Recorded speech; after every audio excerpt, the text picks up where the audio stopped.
नमस्कार मंडळी, आज आपण बनवणार आहोत शेवग्याची आमटी। त्यासाठी एक कढई घेतली, त्यामध्ये 2 पळी तेल टाकून घेतलं।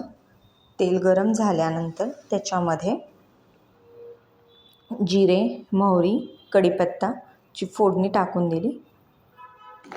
आलं लसूणची पेस्ट पण टाकली।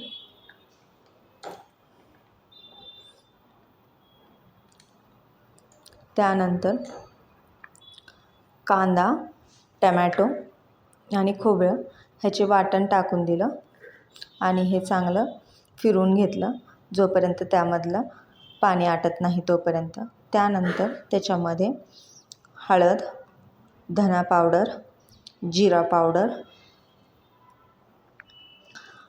घरातला काळा मसाला आणि मीठ टाकून परत अजून एकदा फिरवून घेतलं।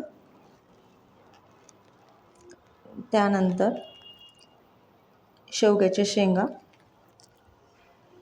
धुवून त्याच्यामध्ये टाकून दिलं आणि आपल्याला ज्या प्रमाणामध्ये रस हवा आहे तेवढ्या प्रमाणामध्ये पाणी टाकायचं। शक्यतो थोडंसं जास्तच टाकायचं, कारण की शेवग्याची शेंग शिजण्यासाठी थोडासा टाईम लागतो। त्यामुळे आता मी इथे 2 ग्लास पाणी टाकलेलं आहे। त्यानंतर एव्हरेस्टचा गरम मसाला मी टाकला आणि नंतर शेंगाचं कूट टाकलं थोडंसं आणि झाकण ठेवून दिलं। एक 5 ते 6 उकळ्या येऊ द्यायच्या। एक 20 मिनिटानंतर आपली भाजी तयार होते।